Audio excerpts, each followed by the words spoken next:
Welcome back. As we just discussed in our last segment, Joe Biden now officially a candidate for president in 2020. But what does he have to do now to actually win the nomination and then take on Donald Trump? Well, joining us now to discuss, Democratic strategist Lorena Chambers. I thought the video was pretty good, Lorena, but if we look back, did he wait too long to get in, and did he kind of fumble, the launch of this campaign, given what we saw just a couple weeks ago? I would say he actually bided his time. He did well. This is very early in the Democratic primary race. He is our former vice president of the United States for 8 years. He has very high name recognition. He had every right, and essentially his strategist figured out that it was time for him to get in now. And I think the timing was just fine for him. It's a different landscape this time around than before. We've already seen that, where Biden's had to answer questions related to the Me Too movement. Clearly, after he had to do a cleanup of it, he didn't handle the first foray very well. There's going to be the Anita Hill confirmation questions that he'll get. If they want to go back, they can go back to 75 and his opposition to busing, etc. Have you figured out, Lorena, is the primary going to be about purity or electability? And I say that because, from the AOC wing of the party, the Justice Democrats, they said about Biden, quote, "The old guard of the Democratic Party failed to stop Trump, and they can't be counted on to lead the fight against the divide and conquer politics of today." Do you think he'll be surprised at how much renewed questions that he'll have to face this time around here? Or is he prepared for it? They have been definitely working. They've been polling. They've been floating ideas out there. They've apparently been floating potential vice presidential nominees to go along with him on the ticket. So they've tested a lot of things. I'm sure they are fully prepared for this. There's one thing that we can't change, and that's history. So he can't change his positions. He can't change what has occurred in the past, but he can certainly change in the present and moving forward. We're in a totally new era, and the epic of hashtag Me Too. He's definitely going to have to do probably a little better job with that. The first thing out of the box was not particularly great, but I think that Nancy Pelosi was right. Times have changed, and you have to change too. And I think he's aware of that. We've heard a lot of candidates say that they'll swear off big donations, no corporate backing, etc. But look where Biden is tonight. He's doing a fundraiser with a senior executive of Comcast in Philly.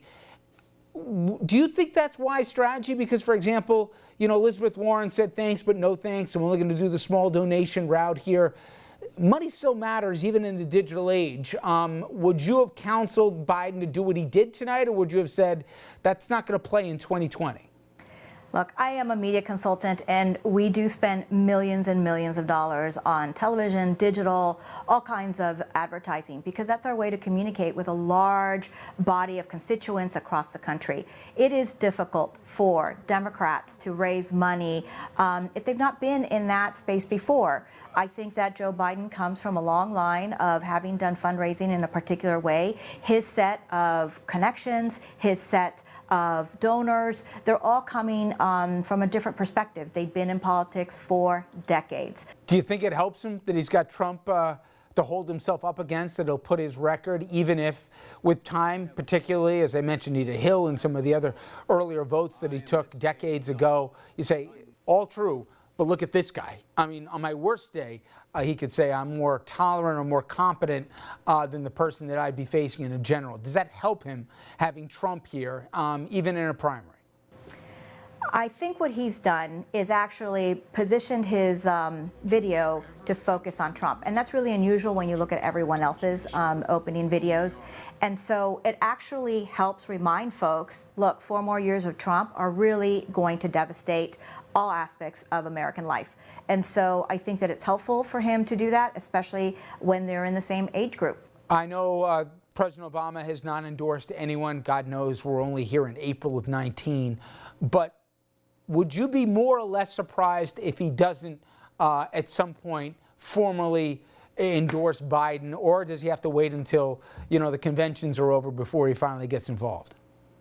President Obama will definitely wait until the voters have decided who our nominee is going to be.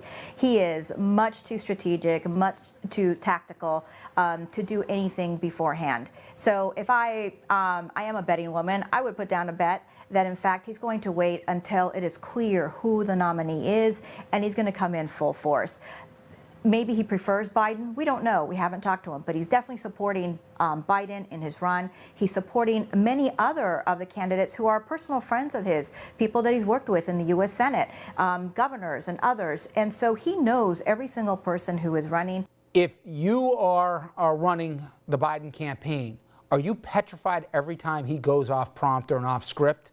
Or do you say, let Joe be Joe here, even at the risk of saying something, you know, you're going to shake your head at because at least it comes across authentic? Which one do you want?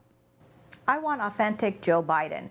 He is a super smart person. He's been doing this for a long time. I think he's understanding that he cannot go off script too much, too far from script, because there's social media. There wasn't any social media when he first started. There wasn't 24-hour news cycles when he first started. So he's had to change as the media cycle has changed. And so I would say we want an authentic Joe Biden. I appreciate the time. Lorena Chambers, thank you so much. Thank you so much, Richard. All right, up next, everybody, the Mueller probe done, but House Dems, they're now ratcheting up a lot of investigations. The president, though, trying to stonewall every single one of them. A former federal prosecutor joins us to weigh in on whether or not Trump can get away with it.